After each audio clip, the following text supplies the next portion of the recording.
So the next talk is going to be from Hannah Clapham, who is based in Singapore. So over to you, Hannah. Hi everyone, so I'm Hannah Clapham, and as of January I've been based in Singapore. So I had about 3 weeks of normal life here in Singapore before COVID hit.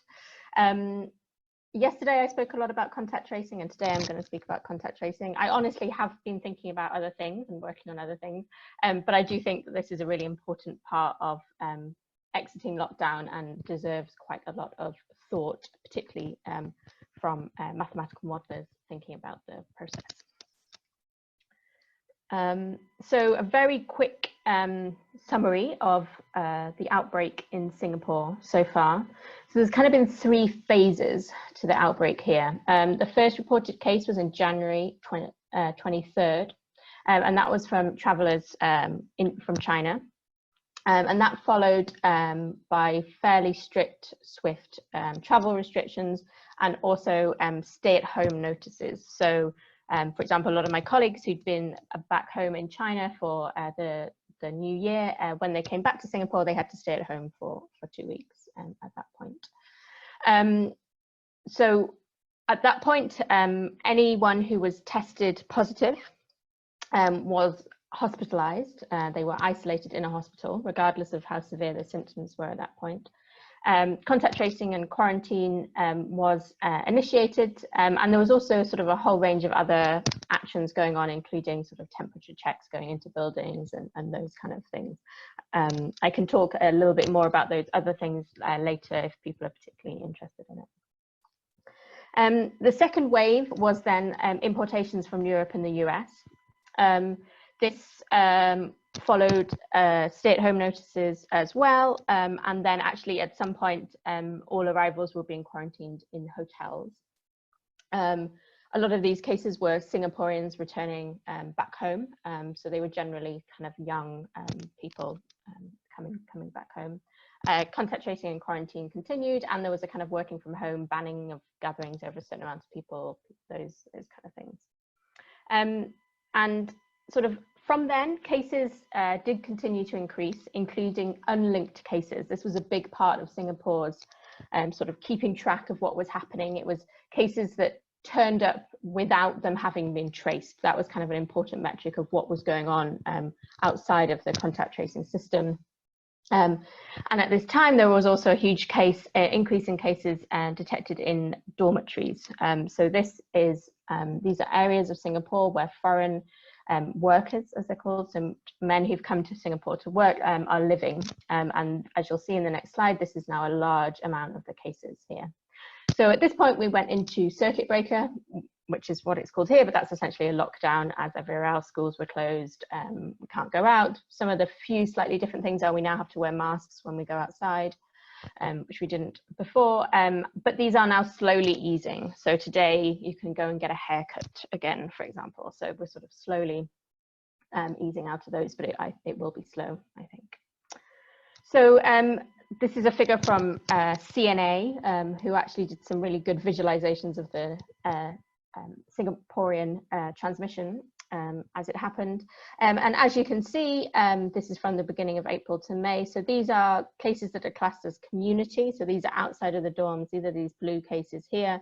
And these yellow are these cases in the dormitory residence. So as you can see, that's a huge amount of the cases here. I think we're up around 80 and 90% of all cases are there. There's a lot to talk about what's going on there, but I'm only going to briefly touch on it, how it relates to contact tracing within the population, but we can certainly talk more about this later. So the contact tracing that's gone on, I think it's really important to think about it in this whole process. So contact tracing happens in a process of testing, isolating of people who've been tested, tracing their contacts, and then quarantining those contacts. Tracing alone ultimately doesn't do anything to the dynamics of a system unless you change how people are behaving because they've been traced. So what was happening here was testing. So people with mild symptoms were told to go to, they're called, I think I might have got the acronym wrong, but it's Pandemic Preparedness Clinics. So these were set up after H1N1. So they're set up special clinics and normal clinics that are set up especially to receive sort of patients with symptoms that are consistent with the epidemic that's going on. And people with various criteria were tested, though I will talk about this again later, but I think that that's one area that could be improved. There was not everyone was necessarily tested at that point. Isolation, as I said, so initially all positive cases were put in hospital regardless of severity. Singapore has now built very large isolation centres, so essentially sort of tented places along the lines of the sort of Nightingale Centre that was set up in the UK, but they are isolation as opposed to hospitals. There is healthcare staff there, but they're not set up for severe cases. So that's where the mild cases go now, to sort of have them out of the circulating population. And then there's tracing. So there are contact tracing teams, large one that has, I think, doubled throughout the epidemic. They do activity mapping, and then which is asking people, where have you been, when, and those kind of things, and then they follow up the contacts.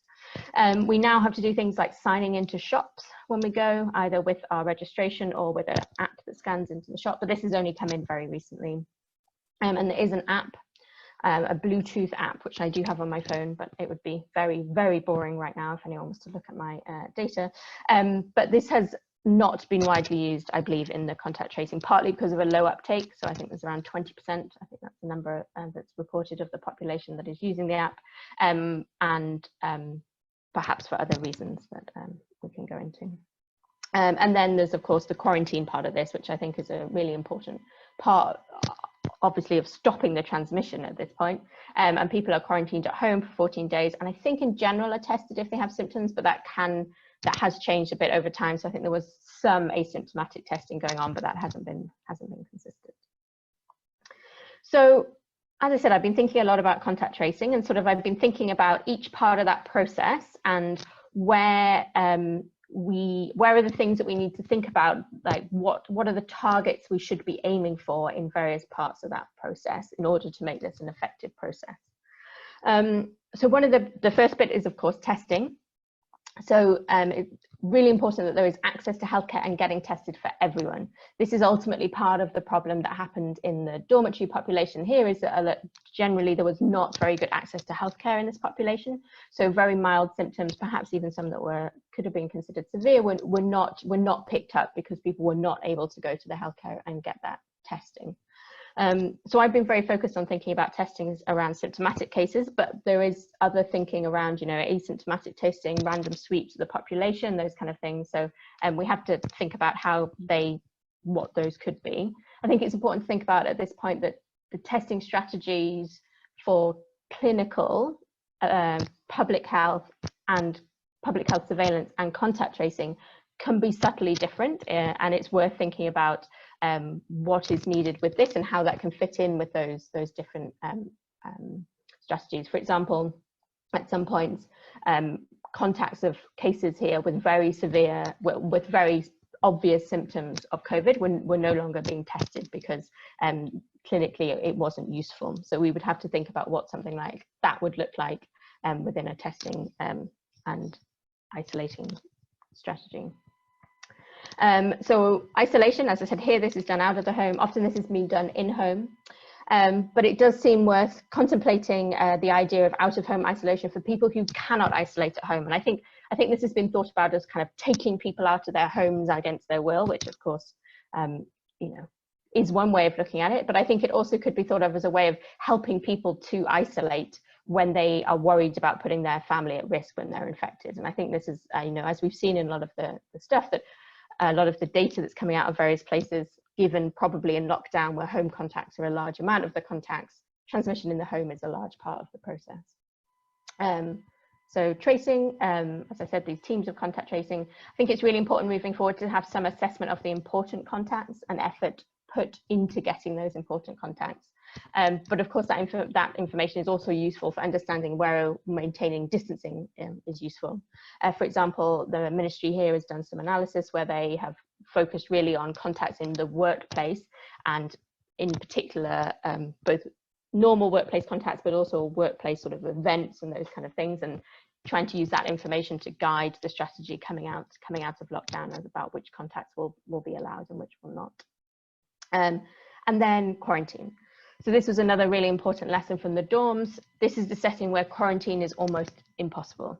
You know, people are living in very crowded rooms, very crowded accommodation, and it's not possible for someone who is suspected of being infected to really get themselves alone. It's similar to isolation, but of course here isolation was already being done outside of that setting. So I think it's worth thinking in settings where quarantine can't happen, how can we improve the situation? There's obviously the option of helping people into other accommodation.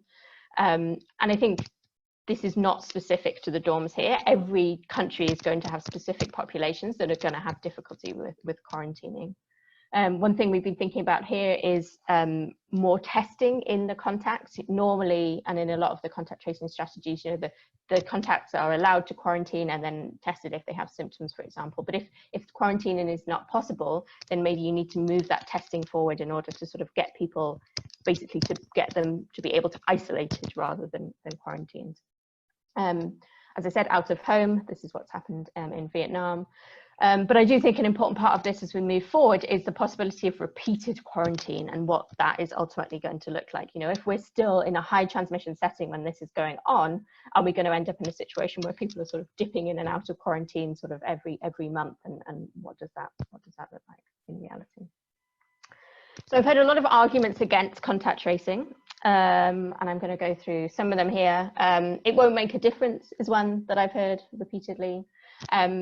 I think there is evidence from many places that it does form part of an effective response, but it's actually kind of hard to assess that. So that would be a really interesting thing to hear the group's comments on.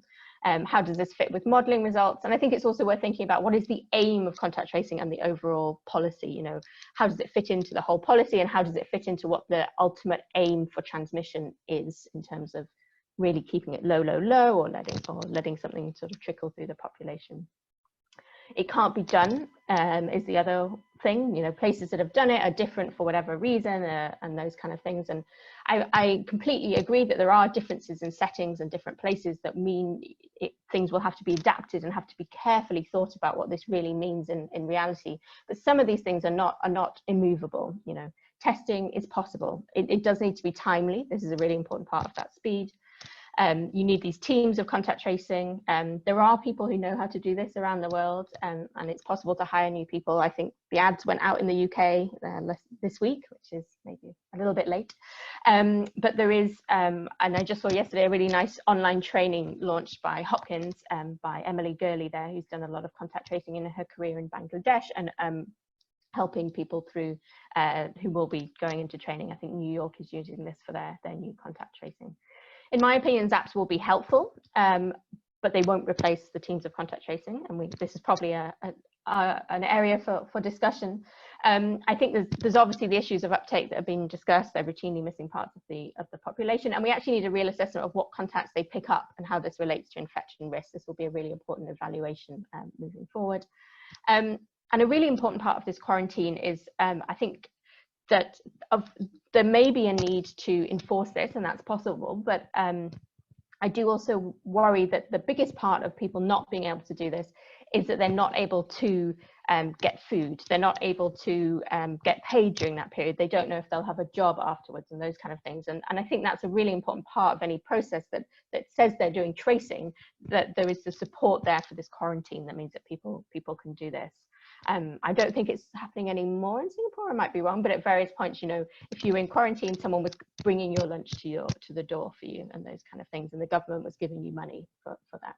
So I think that's a really important part of, you know, ultimately, if we don't have the quarantine, then the tracing hasn't helped in the way I'm thinking about it. Okay, so what are we doing now? So at the moment, we're trying to do an assessment of the different strategies across Asia, trying to pick up on those things that we think might be important for the effectiveness. Some of the things we're looking at, you know, the obvious ones, but we're also looking at how far back contacts are traced. We've actually found it hard to find information publicly about that. How long quarantine is going on? For example, in Kerala, this is a very long time. What happens with the contacts of contacts in Vietnam, and we think possibly Japan? There is also that extended follow-up. And we'd be interested in thinking about this in other places. I know lots of places in Europe have put in place contact tracing, so it'd be really interesting to hear what the policies look like in different places. And then something that'd be great to discuss with the group, modeling these different strategies. You know, we can build the model sort of from the ground up of how effective these are, but I would also be interested in hearing people's opinions on how we sort of go backwards from what's observed, knowing what was in place, and how we estimate that effectiveness. And moving out of lockdown, it's really important to think about how this is going to fit in with other strategies. We're not going to be in a situation where, well, I hope we're not going to be in a situation where everything's gone back to normal and then there's going to be contact tracing. We are going to be having some modifications to our life for a very long time. And so how that alters the contacts that are important for tracing and all those kind of things, how it alters how effective the tracing has to be, will have to be kind of thought about through time and in different places. Right, so that's it. Looking forward to the discussion, and thank you for listening. So then we have a question, perhaps. So I'm Peter Trapman, by the way. In this everything, how reliable are the tests, specificity and sensitivity? Because I think that makes a huge difference in the effectiveness. Yeah, so that's a really important point. Part of it is going to be around the timing of the testing. You know, if someone's coming in very late, then they're going to be less likely to be positive in that test. We did in fact have a situation here where there was thought to be some false positives. So one of the labs here over the weekend has gone back and has been recalibrating their test. Yeah, that's a really important metric that, well, not metric, but parameter of the model, you know, how many are missed, and is it enough with really strong clinical suspicion of COVID to initiate contact tracing? I don't know, you know, I don't know. What has happened here is that normally people will get 2 tests on 2 days. So that didn't happen to me when I went in. I'm not quite sure why, but for other people I've heard, you know, they will have these 2 tests. So obviously if it's due to low levels, that it might not get around the problem, but that might be helpful in some situations. But of course it's an extra test that you're doing, and you have to weigh up how useful that ultimately is. But yeah, a really important part. Great, thanks. Is there one more question?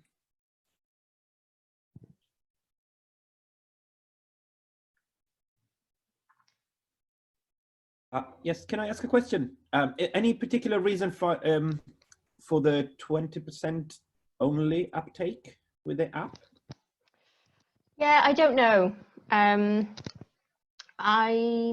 I was somewhat surprised, I'll be honest, but I haven't been here long enough to really know. I think there's worries, as everywhere, about privacy. I think there's going to be some people who, you know, don't have the phones, don't know what an app is and how they would do that kind of thing. But I think most of it's probably around privacy concerns, but there might well be other concerns that people have. It will be interesting to, I don't know if this is ongoing, but I would imagine it is somewhat, to sort of in different places what people's attitudes are to it, and if those concerns are consistent across places, or if there are variation in people's opinions on that. Yeah. Can I say that different? So I've looked in detail different apps. If the app does location, you see, if people think that if they do something on the app, the police will come round, it's different from if there's been enormous care taken that the app's anonymous, and it's seen to be anonymous, and you release the code and so on and so on. And so, you know, if it's simply proximity events that are heavily anonymized, that's different from if it says you're not supposed to go more than 100 yards away from so-and-so, and you're 101 yards, right, and so someone comes and picks you up. And the political context, so again, we're in danger of getting into a bigger discussion. An interesting topic would be to model how much information you need from an app for it to be useful. And different apps, obviously, if you do complete surveillance of everyone all the time, completely, you learn more than if you only have these anonymized proximity events and all that kind of stuff. And then there's issues about how well you can locate people anywhere using different technologies and so on. So this is so modeling the use of apps of different kinds is itself an interesting topic. And yeah, and how that relates to the I important know where you contacts are. for I once sat transmission. next to a gentleman from Singapore on a plane, and he said, "I think in your country you have a bit too much freedom, and in my country not quite enough." I will not say any more. Yeah, so my understanding of the app here is that it's Bluetooth, and until you're infected and you stay up, everything stays locally on your phone, but then it gets beamed up. But yeah, absolutely right. There's going to be lots of context specific and lots of app specific questions there. Great, thanks again, Hannah.